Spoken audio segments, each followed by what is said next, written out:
ففي الصليب بنشوف مصالحة الله لشعبه. هل الصليب فعلا كان بلان بي للذبايح لان الذبايح ما نفعتش؟ إشارة قوية جدا إن المسيح هو خروف الفصح الحقيقي نتيجة فشل الخطط السابقة. احنا تعاقبنا في يسوع ومتنا مع يسوع، لأن لو الله يحترم قداسته بس هيفنيني. الحل مش موجود إلا في مكان واحد، عند الصليب.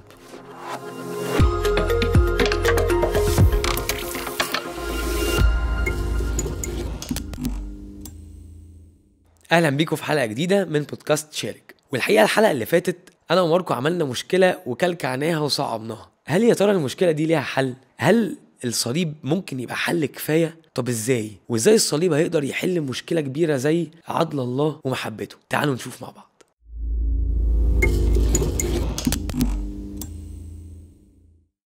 مساء الخير يا ماركو. ازيك يا كريم؟ كله كويس؟ كله تمام يا رب دايما.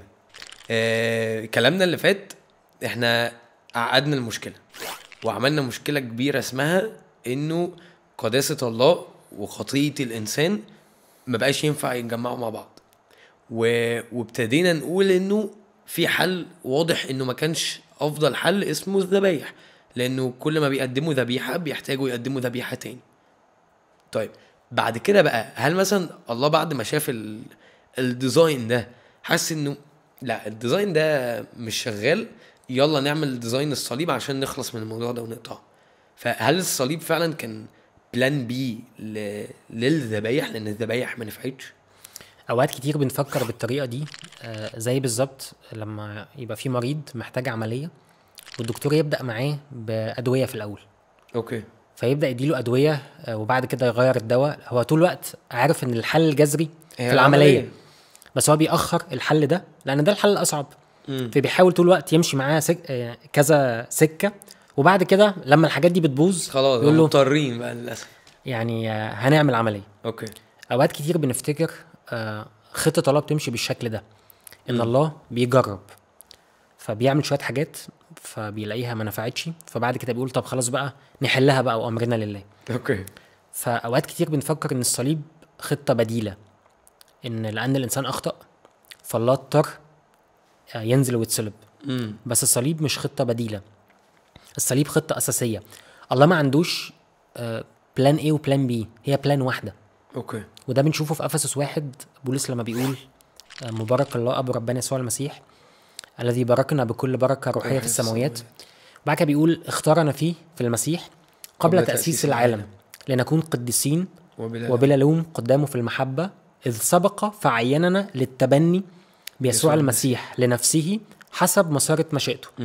فواضح ان التبني ويسوع المسيح والصليب هو في ذهن الله من الازل، من قبل تأسيس العالم، مش فكرة جت يعني بعد ما الخطة الأولانية فشلت. بالظبط. الله اختار شعب ليه وارسل ابنه عشان يفتديهم، عشان يصالحهم. اوكي.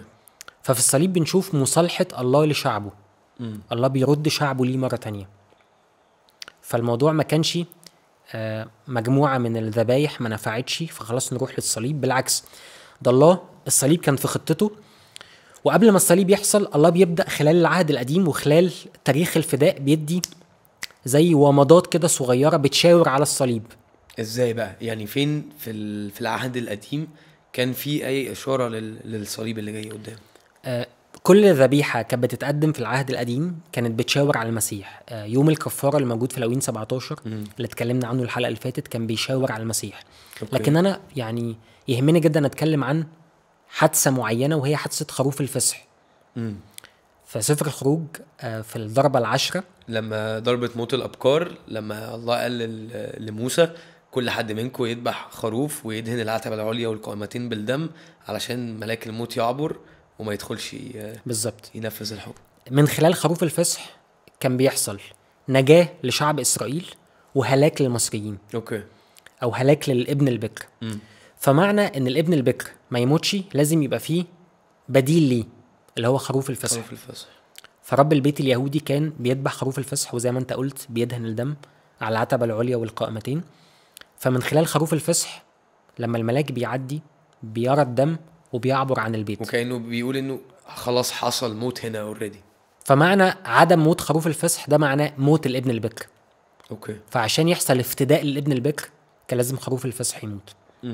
وبنشوف صراحة بولس في كورنثوس الاولى 5 بيقول المسيح فصحنا قد ذبح لاجلنا. اشاره قويه جدا ان المسيح هو خروف الفصح الحقيقي. اوكي. المسيح كمان اتصلب في عيد الفصح. عيد الفصح كان من اهم الاعياد اليهوديه، والله قال لهم ان انتوا كل سنه اول شهر في السنه يوم 14 تحتفلوا بعيد الفصح. اوكي. فكان رب البيت اليهودي بيجمع اسرته حواليه، بيذبحوا خروف الفصح وبياكلوا منه. وهم بياكلوا الاب بيبدا يحكي لاولاده عن اللي حصل لان هم ما كانوش موجودين. بيحكي لهم عن عظمه الله وازاي اخرجنا من العبوديه بذراع قديره. وخروف الفصح لما بيشاور على المسيح بيقول ان المسيح مش بيحررنا من عبوديه الارض، لكن بيحررنا من عبوديه الموت والخطيه والعالم. أوكي. فبنشوف ان الله خلال العهد القديم بيدي لمحات وبيشاور على صليب المسيح من خلال الذبايح، من خلال خروف الفصح، من خلال حاجات كتيرة جدا بتشاور بس ان الحل هيحصل في الصليب. وهو كان في خطة الله من الأزل، ما كانش نتيجة فشل الخطط السابقة. اوكي. وكأنه الخطة كانت موجودة وهو كان بيمهد لها طريق ممهد علشان يبقى في ملء الأزمنة يقدر يجي يسوع ويتصلب والناس فاهمة بالظبط ليه ده بيحصل، لكن مش خطة ماشية وفشلت فقرر انه يجيب خطة تانية. بالظبط. طيب ده انا فهمته، اوكي واضح. بس تعالى لي بقى عند الحتة بتاعت المشكلة الأساسية بتاعت أول حلقة، انه ازاي عدل الله هيتقابل مع رحمته، ازاي عدل الله في انه ينفذ عقاب الموت يتقابل مع محبته للإنسان وانه عايز يرحم الإنسان في الصليب.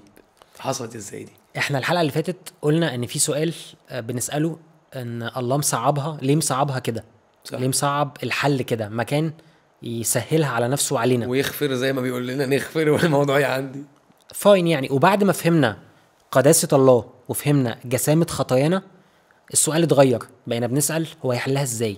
اوكي. فصعوبة الحل بالنسبة لنا هو بالنسبة الله برضو مشكلة. الله عنده مشكلة اسمها مشكلة الغفران. الله محتار ما بين، انجاز التعبير اقول ان هو محتار ما بين حاجتين، او الله ما بين ان هو يتصرف بما يتناسب مع بره وفي نفس الوقت يتصرف بما يتناسب مع محبته. فمثلا احد النصوص اللي بتبين لنا الصراع اللي جوه طبيعة الله بنلاقيه في هوشع اصحاح 11. اوكي. من اول عدد 8 الله بيقول كيف اجعلك يا افرايم اصيرك يا اسرائيل، كيف اجعلك كادم اصنعك كسبويم، قد انقلب علي قلبي اضطرمت مراحمي جميعا، لا اجري حمو غضبي، لا اعود اخرب افرايم، لاني الله لا انسان القدوس في وسطك فلا اتي في سخط. فالصراع هنا ما بين اللي الله لازم يعمله بسبب بره واللي الله مش قادر يعمله بسبب محبته.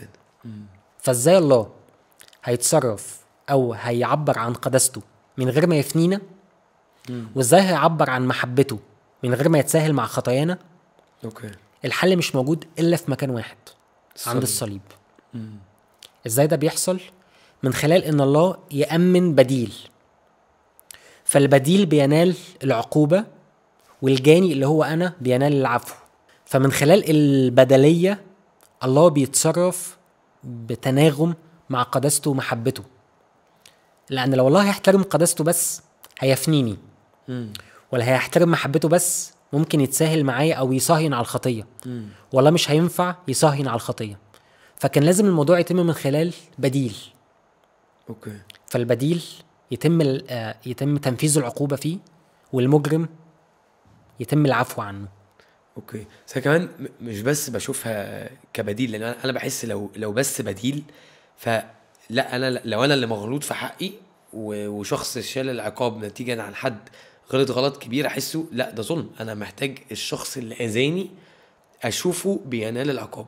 عشان كده الرسول بولس بيقول انه احنا متنا مع المسيح، احنا مش بس مات بدلنا وكاننا احنا فلتنا من العقاب، لكن المسيح اتحدنا بيسوع، فكأننا احنا كمان متنا مع يسوع على الصليب، وخدنا كلنا جزائنا في الموت في الصليب مع يسوع.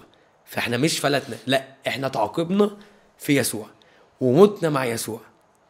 اللي بيخلي البدلية سارية، وخلينا اشرحها بالمثل ده. لو انا خبطت لك العربية بتاعتك وانا مش معايا اصلحها لك. اوكي. فلو جه حد معدي في الشارع قال لك خلاص يا كريم انا هدفع لك، فانت تقول له يعني انت مالك، انت تدفع بصفتك ايه؟ اوكي. لكن لو جه ابويا او اخويا الكبير قال لك خلاص يا كريم انا هدفع، انا هصلحه لك، فساعتها انت هتقبل. ليه؟ لان في علاقه تربط ما بين الاتنين تسمح لده انه يدفع بدل ده. اوكي. فالله اتحد بينا، فلانه اتحد بينا في المسيح فده خلى المسيح يقدر يمثلنا امام الله. اوكي. فلما المسيح يحمل خطايانا فالمسيح مش بس نائب عنا لكن هو بديل عنا، لانه متحد بينا فبقى ليه صفه، اخد طبيعتنا. ففي اتحاده بينا زي ما انت بتقول بالظبط بقى يقدر يمثلنا امام الاب، يقدر يكون البديل عننا. اوكي. بس اوقات كتير بنفكر ان الاب غاضب علينا بسبب خطايانا، والمسيح بيتحمل غضب الاب، لكن المسيح كانه ما كانش عايز ده، او ان الاب بيجبر المسيح ان هو ياخد الدور ده، ياخد دور البديل. وبنبقى فاكرين ان كفارة المسيح او ان المسيح ارضى غضب الاب بسبب خطايانا الحاجة هي اللي خلت الاب يحبنا. بس القصة مش كده، مش كفارة المسيح اللي خلت الاب يحبنا، اوكي، لكن ده محبة الاب هي اللي خلته يرسل ابنه كفارة لخطايانا. اوكي. والمسيح ما كانش بيعمل ده وهو مرغم او هو مجبر، بالعكس ده كاتب العبرانيين بيقول ان المسيح احتمل الصليب مستهينا بالخزي لاجل السرور، من اجل السرور الموضوع امامه، اللي هو احنا بالظبط. فهو بيعمل ده وهو فرحان. فالمسيح في الصليب ما كانش ضحية ولا كان دوره سلبي، بالعكس المسيح في الصليب كان دوره ايجابي. صح، كان فاعل مش مفعول به. بالظبط. وتعرض عليه كذا مرة ان هو يرجع عن السكة دي، لكن المسيح كان مصر يكمل الطريق الاخر، وهو كان في سرور موضوع امامه ان هو يحتمل الصليب. طيب قول لي ازاي بقى بعد ما شرحنا المشكلة وشرحنا الحل ده بقى يأثر في حياتي ازاي؟ انا كريم دلوقتي بعد ما يعدي عليا بقى عيد القيامة واحتفل بيه وناكل ونعمل كل الكلام ده، يفرق في حياتي بعد كده ازاي؟ قبل ما اجاوب على السؤال ده احب نقرا مع بعض نص، ويمكن النص ده يقودنا ان احنا نعرف نجاوب على السؤال ده بافضل شكل، او نفهم ازاي ده يبقى فعال في حياتنا النهارده. في عبرانيين 10 من اول عدد 11 بيقول وكل كاهن يقوم كل يوم يخدم ويقدم مرارا كثيرة تلك الذبائح عينها التي لا تستطيع البتة أن تنزع الخطية. الحاجة اللي أنت كنت بتقولها من شوية إن لأن الموضوع ما تحلش فكان الموضوع متكرر. صح. إن رئيس الكهنة كل شوية بيخش يقدم ذبيحة. وبعد كده في عدد 12 بيقول وأما هذا عن المسيح فبعدما قدم عن الخطايا ذبيحة واحدة جلس إلى الأبد عن يمين الله. كاتب العبرانيين بيقارن ما بين رئيس الكهنة وبيقول إن هو واقف لأن شغله لسه ما خلص. أوكي. لكن لما بيجي يتكلم عن المسيح بيقول إن هو بعد ما قدم ذبيحة واحدة جلس.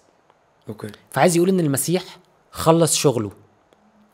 فده يقول لنا إن مفيش حاجة ممكن نضيفها على عمل المسيح تخلينا مقبولين قدام الله. المسيح عمله كافي. انت مش محتاج تعمل حاجة عشان الله يبقى راضي عنك. أوكي. انت مش محتاج تعمل حاجة عشان تضيف للي عمله. الكهنة كانوا واقفين لأن شغلهم لسه مكمل وما كانوش حلوا المشكلة، لحد ما المسيح جه بصفته رئيس الكهنة قدم الذبيحة الكاملة الواحدة. وبعد ما قدم الذبيحة جلس لأن شغله خلص. وده مش بس بيخلينا نفهم كفاية عمل المسيح، ده كمان بيخلينا نفهم ان المسيح هو رئيس الكهنة او هو الشفيع بتاعنا. الكفارة مرتبطة بالشفاعة. عشان كده الرسول يوحنا لما بيقول إن اعترفنا بخطايانا فهو أمين وعادل حتى يغفر أمين وعادل. أمين مفهومة، هو أمين حتى يغفر لنا خطايانا. لكن ليه عادل؟ وكأن بيقول إن لو ما غفرش ما يبقاش عادل، لأن المسيح الشفيع بتاعنا سدد الدين اللي كان موجود.